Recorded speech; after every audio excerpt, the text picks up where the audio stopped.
Momci, evo ide gas! Ide gas! Jeste vidjeli, alo, čekaj, samo tema, jeste vidjeli ovaj članak na Noizu, kao, nećete, kao, ovo, ako koristite ovu srpsku uzrečicu, to znači da ste isfolirani. Možda ide gas. Ide gas, da.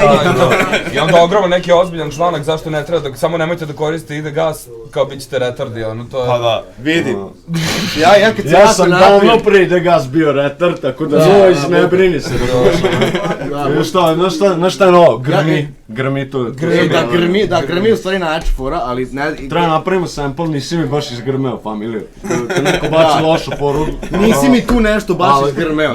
Treba neka riba da snimi, brate, ali jako seksi, ono. Nisi mi tu nešto baš izgrmeo, rode, i ono možda ono, ja kad se jako napijem, baš volim da govorim da ide gas jako sisa kurac. Kad sam jako pijem, volim da prozvam. Nekako je ušlo u pore društva, ne možeš da ga ne kažeš bar jednom da ali jebeš i mate, stvarno ide gas nekad, brate. To je objektivna observacija, brate, gas ide, brate. Kako druga, jel postoji neke druge reči, kao, ne možeš to na drugi kako način da kažeš. argumentovati ide gas, čekaj, kao ne ide, kao sad, znači Hoćeš mi kažeš da ne ide gas. Nešto se dešava što ide stvarno ide, i ti kao, kako sad ti kao, šta kao ne ide, ide gas, stvarno, ne možeš reći da ne ide gas.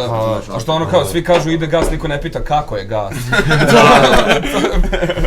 Kako je gas? Bukom toga bole noge, pošto non stop ide... Da.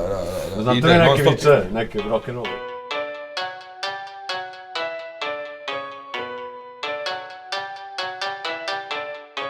Jeca i ninja.